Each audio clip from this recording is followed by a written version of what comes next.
Were you on a three-way call? So while Diddy was inside the house breaking in, the first person she called was Lauren London. And when asked why, she said, because I was just so terrified. I didn't know what else to do. I had to let somebody know where I was. So she calls Lauren London. Lauren London apparently is on a three-way call while she calls Cassie to warn her and Cudi that Diddy has a pune and is in his house. To which, Kid Cudi responds like, he's in my house? Yo, Diddy's ex-assistant? Oh, man. Capricorn Clark? Listen, things just got real right now. It's not looking good for the defense. I'm going to tell you this right now. She just got grilled today. I don't know what Puffy's defense team is going to do after this because she put 2 and 2 together. That jury is going to be like, hold on. On that case, I know we all say, I still don't see a RICO, but she actually put a lot of things into perspective. She was the missing link, if you ask me. So she also testified in a 2011 party involving Cassie and Kid Cudi. Listen, man, she's corroborating things and is making a lot of sense to the jury right now. Not only that, the cross-examination tried to make her look bitter, but she ain't fold. She ain't fold at all. She kept her cool. She did not become emotional. She said what she had to say. Well, I'm not going to say she ain't become emotional, but what I mean is she didn't lose her composure. That's what I really meant to say. And when asked why she was quiet for years, well, it had to do with loyalty, fear, and contracts. I mean, you know the power of the money. Big bank always take little bank. Do you believe Capricorn Clark? Do you believe she's telling the truth? Let me know in the comments. Right now, I'm going to play some clips. Where basically this is the exact cross-examination word for word. But before I roll the clip, make sure you like, comment, share, subscribe to the channel.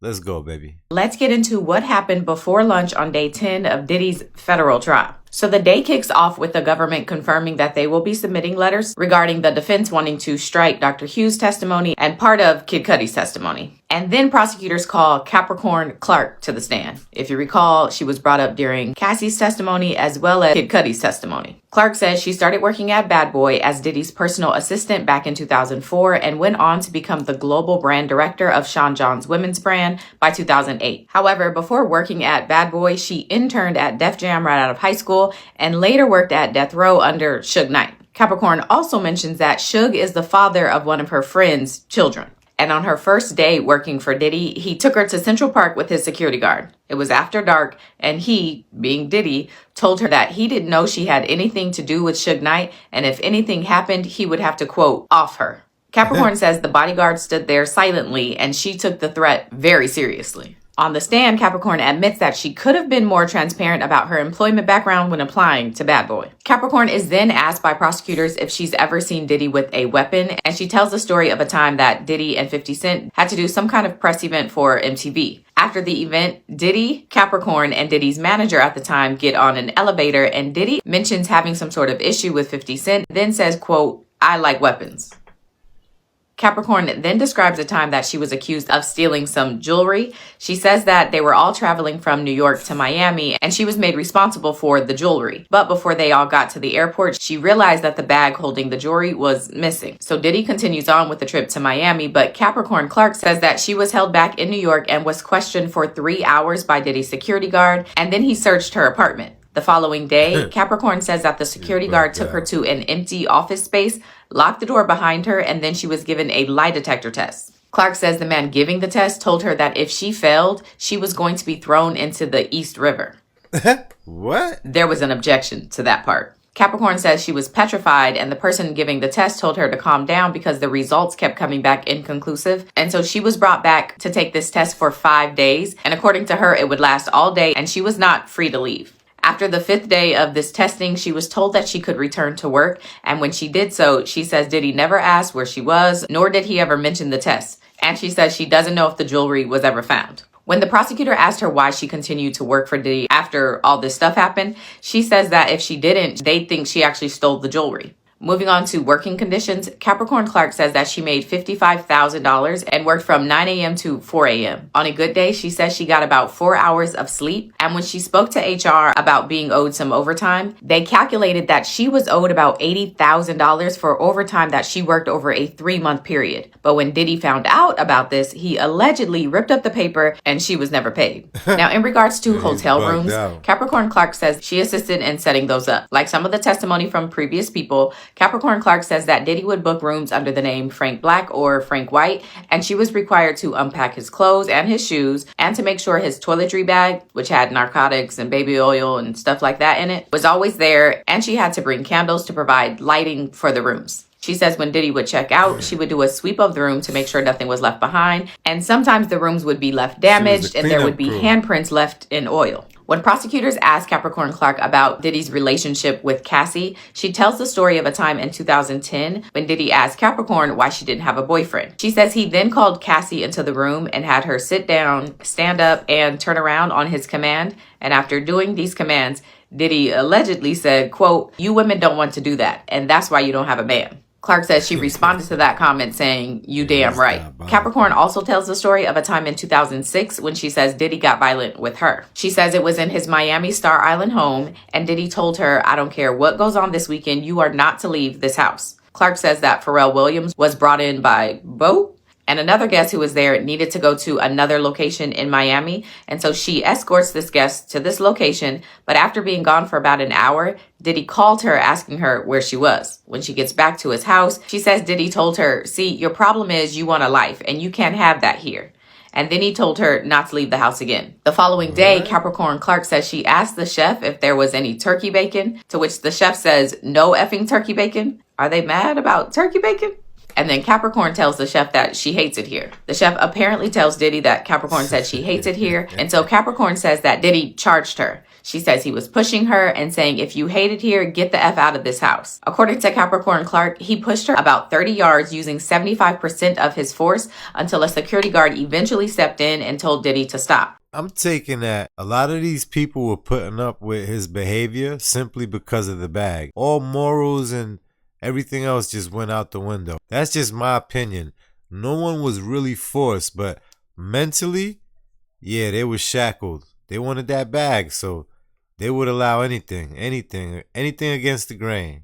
Capricorn gets her bags, and she says she left the job after this incident. However, after a couple years, she returned as global brand director. From there, Capricorn begins telling the story of Cassie's relationship with Kid Cudi. She says that Cassie brought Kid Cudi to her apartment once, and that's how she learned that the two were seeing each other. She goes on to say that the three of them would sometimes hang out, and one time Cassie texted her asking if they could pick up Kid Cudi, and Capricorn told her to delete the text because Diddy paid for both of their phones, and she was terrified that he would find out about Cassie's relationship with Cudi. She then took Cassie to Best Buy to get a burner phone to prevent Diddy from finding out. And then on December 22nd, 2011, between 5:30 and 6 a.m., Capricorn says she was woken up to hearing banging on her door. She looks through the peephole and sees that it's Diddy, pacing back and forth. His pants are split up to his crotch, exposing his underwear, and he's carrying a weapon. Capricorn says she opened the door, and when Diddy comes in, he asks her why she didn't tell him. He then tells her to get dressed because they're going to off Kid Cudi. Clark says she tries to tell him that she doesn't want to go, but Diddy says, quote, "I don't give an F what you want to do, go get dressed." So Capricorn gets dressed. She says a man named Ruben is driving, and Diddy is next to her with a weapon in his lap. She says the three of them drive to Kid Cudi's house, and according to her, Diddy and Ruben go inside. Capricorn stays inside the car and calls Cassie on her burner phone, telling her that Diddy was inside of Cudi's house. Capricorn says she can hear someone, who she later learned was Kid Cudi, yelling in the background, quote, "He's in my house?" And once off the phone, Capricorn says she changed Cassie's contact name in her phone to Stormy, which was her best friend's name, so that Diddy wouldn't know she was talking to Cassie. But when Diddy gets back in the car, the first thing he wants to know is who she was talking to. He asks to see Capricorn's phone and calls the last number in the phone, which of course was Cassie. And then he says, quote, "B, what the F is this number?" Capricorn says a short time later, Kid Cudi pulls up next to the Escalade that they're all in outside of his house, and then he drives away. They then, according to Capricorn, follow Cudi, like pursue him. She said it felt like forever, but couldn't have actually lasted longer than a minute. Ruben, Diddy, and Capricorn then stop at a nightclub, and Diddy tells her to call Cassie and tell her that Diddy is not going to let Capricorn go until Cassie comes. Child, this What? is so much. So Cassie agrees and Capricorn goes to pick her up. When Cassie and Capricorn get back to Diddy's house, Diddy told them not to talk to police and to convince Kid Cudi not to tell police that Diddy was involved in the break-in at his house. And she says Diddy tells them if they don't convince Kid Cudi to do this, he's going to, quote, off all of them. So Capricorn says her and Cassie go to Kid Cudi's house to try and convince him to not say anything. And when they get back to Diddy's house, Capricorn Clark says that Diddy was wearing a robe and immediately began kicking Cassie. At one point, she says Diddy threatened to hurt her if she tried to help Cassie.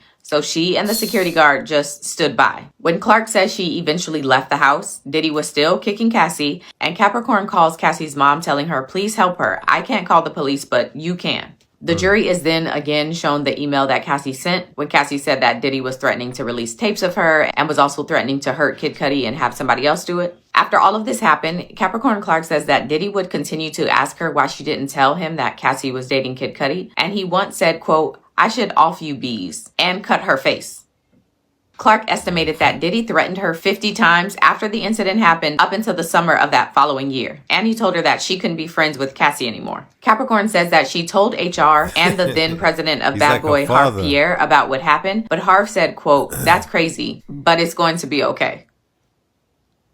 In August of 2012, Capricorn Clark says that she was fired and Diddy told her she would never work again and he would make her want to off herself. A few months after being fired, Capricorn says that she received a settlement for allegations of wrongful termination, but on the stand, she didn't say how much that settlement was for. She says after years of not being hired, she eventually went back to work for Diddy in 2016. At this time, Cassie was still dating Diddy, and according to Capricorn, she was taking more narcotics than she was before. Capricorn says she did that work for about 2 years and hasn't spoken to Cassie since she left in 2018. And with that, direct examination of Capricorn Clark ends, and they go to lunch. Now, do y'all think somewhere down the line, Capricorn Clark probably wishes that she was in Cassie's shoes? Or maybe she wanted to be Cassie? Like to the point where, you heard what they said. It said, had Cassie not been around, something about if she was still in the picture, none of this would have happened. I don't know what that mean. I don't know if she mean like if Cassie wasn't there and she was there,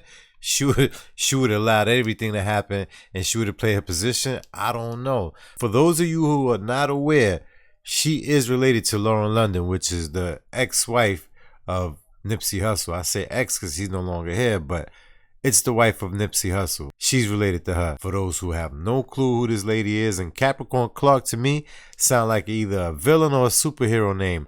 I don't know who put that together, but that's a little different right there. Let's continue with part 2. So Mark Agnifilo from Diddy's defense team handles the cross-examination, and he starts off highlighting that he met with Capricorn Clark in April of 2024, which was after Cassie filed her civil lawsuit. And during that meeting, Capricorn Clark expressed wanting to come back and work with Diddy. Agnifilo goes on to say that during that meeting, Clark said, Diddy, quote, wouldn't be in this mess if he had kept me around. Capricorn Clark agrees that she probably said something like that during that meeting. She also testifies that her relationship with Diddy was 1000% platonic, but Agnifilo asks her if she sent Diddy a text message in 2021 saying, quote, did you ever know that I had the biggest crush on you before I started working for you? In the text, she goes on to say, we hung out all the time. I played it super cool. I don't think you knew. I just knew for sure that you liked to have me around. In response to this, Capricorn Clark says she doesn't remember saying this to Diddy, but she does recall reaching out to him in 2021. And Agnifilo never goes into if Diddy responded and if he did what he said in that response. From there, Agnifilo asked Capricorn Clark why she at times didn't get along with Cassie,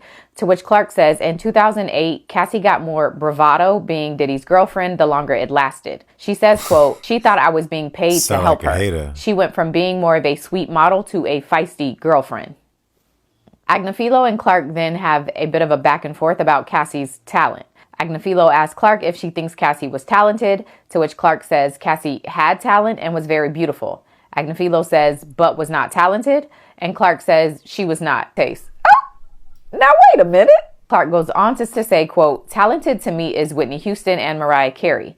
Cassie, she was more of a studio musician. She needed things equalized. Agnifilo says, did she perform live? Clark says, a couple times. Not the greatest. Agnifilo asks if she was a hard worker, to which Clark says, at times. And when Agnifilo asks when wasn't Cassie a hard worker, Capricorn Clark says she preferred to be with her boyfriend. When we moved to LA after Kim had the twins in 2009-ish, I saw her developing more of a relationship with Puff. Clark also notes that in 2016, Cassie's narcotic use was preventing her from opportunities. In regards to Cassie's career, Capricorn Clark says that between 2007 and 2010, Diddy was making sure Cassie had the best and top of everything for her career, from stylists, producers, choreographers, and more. She says Cassie had more attention and resources than other artists like Young Jock and a group from Atlanta. And Clark says by 2012, Cassie was getting the same amount of attention as artists like Machine Gun Kelly and French Montana. The defense then specifically asked Capricorn Clark if in 2016, when she was working as Cassie's creative director, if Cassie was forced to dye her hair green, but Clark says no. She says she presented the idea to Cassie as a new look for the MTV Video Music Awards, and Cassie was on board and had a say in the decision. And context here is the defense is highlighting this to counter what Cassie and other witnesses have said about Cassie having no say in her career or even her look. They all said it was Diddy's decision. And then the defense moves on to Cassie and Kid Cudi's relationship. Capricorn Clark says about a week before the alleged break-in and kidnapping, she picked up Cassie from Kid Cudi's house after Cassie spent the night there. But as far as she knew, at that time, Cassie was still in a relationship with Diddy. Capricorn Clark says the day Diddy came to her house at 5:30 or 6 o'clock in the morning, he had a weapon in his hand, but he did not point it at her. I could see why the jealousy. I'm not condoning it, but check it out. She wanted Diddy. Diddy didn't really want her. And here she goes helping Diddy's new girlfriend, or should I say, and then here she goes helping out Diddy's girlfriend when she's actually messing with Cudi and Diddy at the same time. So she's looking at it like, I can't believe this. I'm helping you. Like she's helping Diddy in his mess, and then she's helping Cassie in her mess. She was just a cleanup crew at this point. Come over here and clean up the stuff we don't need to clean up. We want you to get your hands dirty. It's not for us. I guess she never realized what her real position was. Was more so waving it around. Agnifilo then asked, isn't it true that you, meaning Clark, went to Kid Cudi's house to make sure Diddy didn't do something stupid? But Capricorn Clark says no. She went because Diddy told her he didn't care that she didn't want to go. And then Agnifilo seems to suggest that during an interview with Homeland Security, Capricorn Clark said that when Diddy came knocking on her door that morning, that he came with a building security guard, but Clark repeatedly denies that she ever told Homeland Security that. But she does say that when Diddy got to her building, he demanded a security guard let him into the building, and that security guard was fired after that. Agnifilo asked Clark if she actually saw how Diddy got into Kid Cudi's house, but she says her back was turned and she wasn't paying close attention, but she was praying that Kid Cudi was not inside. Clark then reiterates what she says happened when she was in the car outside Kid Cudi's house. She says she called Cassie and told her Puff came to my house with a weapon. We came to Cudi's house to off him. And then she says she heard Cudi in the background saying they're in my house. But during this questioning, Capricorn also now says that before she called Cassie that morning, she called Lauren London for 30 seconds because Lauren was like a sister to her and she wanted someone to know where she was. On the stand, Clark said, quote, he was in the house and if he did get offed, I just needed somebody to know where I was in case this all went really bad. According to this reporting, after Clark thought about it on the stand, she then added that it's possible she called Lauren and Cassie on three-way, but she can't remember. So she may have called them each individually or she called them together on three-way. Clark then talks again about how her, Diddy, and the bodyguard chased after Kid Cudi, but eventually turned away and saw police pass them. And then there's a brief mention of Capricorn Clark being on vacation with Rihanna.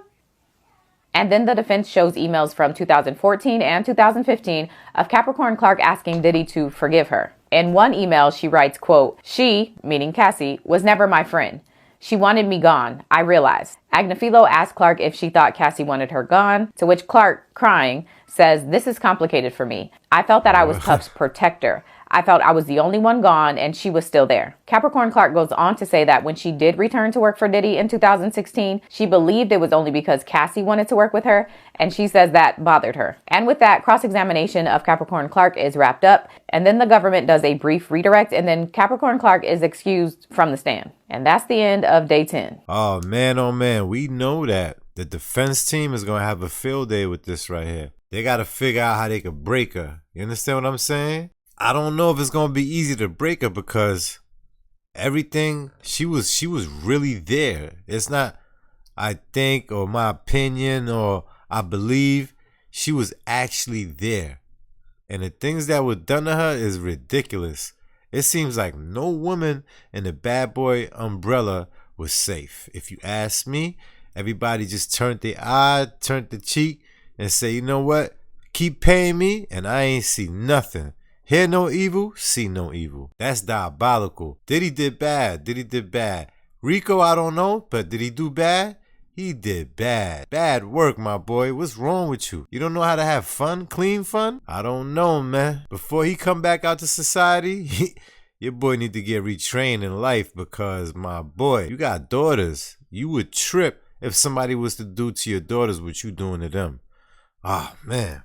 Listen, go in the comments. Run it up, flood it up. Do you believe her?